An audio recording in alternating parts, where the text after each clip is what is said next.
आप किसी ऐसे होटल के बारे में सोच सकते हैं जहां पर लोग छुट्टियां मनाने नहीं बल्कि मरने के लिए चेक इन करते हैं। एक ऐसी जगह जहां पर आपको कमरा केवल 15 दिनों के लिए दिया जाता है और उन 15 दिनों में आपकी मौत नहीं हुई तो आपको चेकआउट करना होगा। यह कोई डरावनी कहानी नहीं बल्कि वाराणसी की एक सच्चाई है। यह कहानी है मुक्ति भवन की, वो घर जहां लोग मोक्ष की तलाश में अपनी आखिरी सांसें लेने आते हैं। हर साल हजारों लोग भारत के कोने कोने से सिर्फ एक ही उम्मीद लेके आते हैं कि उन्हें मौत इस पवित्र धरती में मिले। यह मौत कोई अंत नहीं बल्कि जीवन और मृत्यु के चक्र से एक आजादी का दरवाजा है। लेकिन सवाल यह है कि सिर्फ वाराणसी क्यों? कैसे एक शहर जिसका नाम कभी Kashi the city of light था यानी रोशनी का शहर, आज सिटी ऑफ डेथ के नाम से जाना जाता है। इस रहस्य की जड़ें हजारों साल पुरानी एक कहानी में छिपी है। यह कहानी है ऋषि मार्कंडेय की। जब उनके पिता शिवजी को वरदान दिया तो साथ ही में एक शर्त थी कि उन्हें कैसा बेटा चाहिए, एक लंबी उम्र वाला मूर्ख पुत्र या सिर्फ 16 साल की उम्र वाला एक पराक्रमी पुत्र। पिता ने ज्ञानी पुत्र को चुना। मार्कंडेय बचपन से ही विलक्षण थे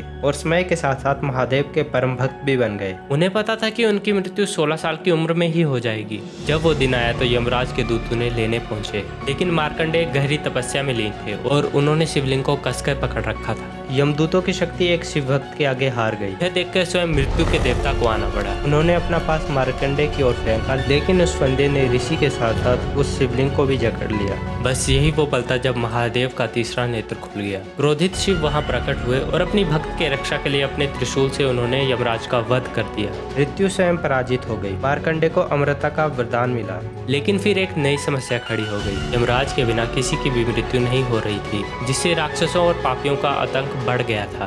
तब देवताओं ने मिलकर शिवजी से प्रार्थना की कि वे यमराज को पुनर्जीवित कर दें।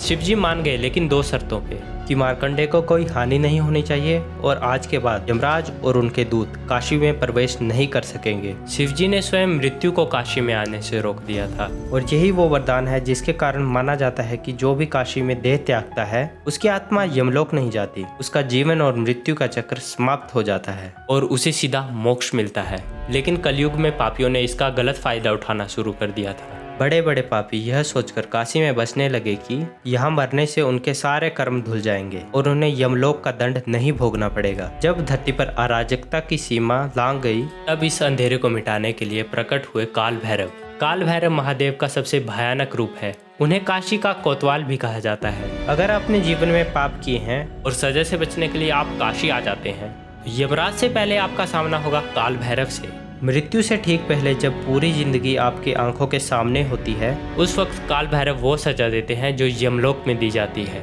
इस सजा को भैरवी यातना कहते हैं, दी अल्टीमेट सफरिंग। कहते हैं ये यातना 40,000 बिच्छुओं के समान डंक देने के बराबर होती है। इस भयानक पीड़ा से गुजरने के बाद ही पापियों को उनके पाप से मुक्ति मिलती है। कर्मों का हिसाब होने के बाद आत्मा शरीर छोड़ देती है और शरीर को लाया जाता है काशी के मणिकर्णिका घाट में। यह दुनिया का एकमात्र शमशान है जहां चिता की आग पिछले 3000 सालों से एक पल के लिए भी नहीं बुझी। यहाँ 24 घंटे 365 दिन अंतिम संस्कार किए जाते हैं। लेकिन यह एक और गहरा रहस्य है। हिंदू धर्म के अनुसार मृत्यु के बाद आत्मा की ऊर्जा उसके शरीर में 12 दिनों तक रहती है। लेकिन अगर शरीर को जला दिया जाए तो वह बची हुई ऊर्जा आसपास के वातावरण में फैल जाती है। यही वजह है कि मणिकर्णिका घाट में जाते ही आपको एक अद्भुत शक्तिशाली ऊर्जा महसूस होगी। कुछ साधक खासकर अघोरी इस ऊर्जा का इस्तेमाल करते हैं। वो मृत्यु की इस ऊर्जा से डरते नहीं बल्कि उसे अपनी ज्ञान प्राप्ति का एक माध्यम मानते हैं। वैसे अघोरियों की रहस्यमयी दुनिया के ऊपर हम जल्दी एक वीडियो ला रहे हैं, उसे मिस न करने के लिए हमारे चैनल को सब्सक्राइब कर लीजिए। वाराणसी हमें सिखाता है कि मृत्यु कोई डरावनी चीज नहीं बल्कि जीवन का एक हिस्सा है। यह एक उत्सव है जहाँ डोम राजा चिता को आग देते हैं, वो तो मृत्यु को ही अपना जीवन मानते हैं। यहाँ चिता की आग की होली खेदी जाती है। यह शहर हमें याद दिलाता है कि जीवन और मृत्यु एक ही सिक्के के 2 पहलू हैं। एक का महत्व दूसरे के बिना अधूरा है। आपकी क्या राय है? आप कभी वाराणसी गए हैं? अपने विचार मुझे कमेंट सेक्शन में बताएं।